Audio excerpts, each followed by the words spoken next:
So the year is 2025, and you might be wondering as of this point, should you go out and still buy a small phone in this year? Now, it really just depends on how small of a phone you're actually trying to think about buying, because a small phone to me might not be exactly a small phone to you. So the first thing you want to think about is how small of a phone are you going to go? Because there's a couple different options and a couple different improvements and reasons why you could buy a certain phone and why it could be better than the other one. But here's the main thing, right? If you're going to go through and pick up a device, if you're going to go through and buy something, let's say, an iPhone 13 mini, there's a lot of reasons why that type of phone could still be like a pretty decent phone in this day and age, but there could also be a lot of reasons why that type of phone probably isn't really working out that well anymore. The main reason for a small phone and why, I wouldn't be the biggest fan of it is mostly when it comes down to its, battery size. If you're going to go through and pick up a battery of that caliber of that particular size, that is going to be somewhat of a smaller size type of phone and is only going to give you a smaller size battery. So kind of keep that in mind. If you're talking about those type of smaller phones, that is kind of the big takeaway here. That whenever I go through and pick up one of those types of phones,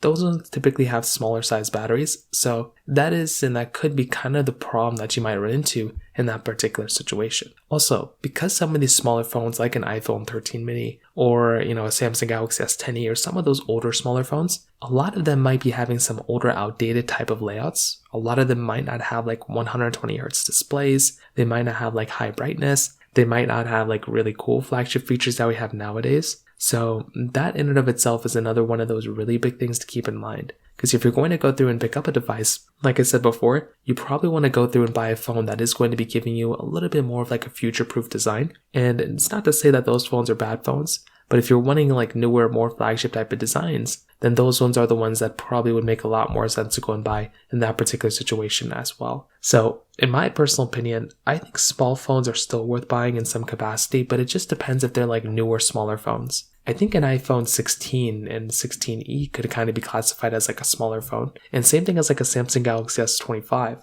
Like if those are small phones to you, then those are really good devices. I really, really like those. But if a small phone to you is an iPhone 13 mini, I'm not too sure if that would be a device I'd recommend people to buy in my personal opinion anymore, if one compared to some flagships. So in terms of that kind of covers it up there. If you have any other thoughts or questions, please let me know in the comment section below. Hit the like button, that'll mean so much, but definitely hit that subscribe button. More importantly than everything else, I love every single one of you guys. Hopefully I'll catch you guys in the next video. Peace out till then.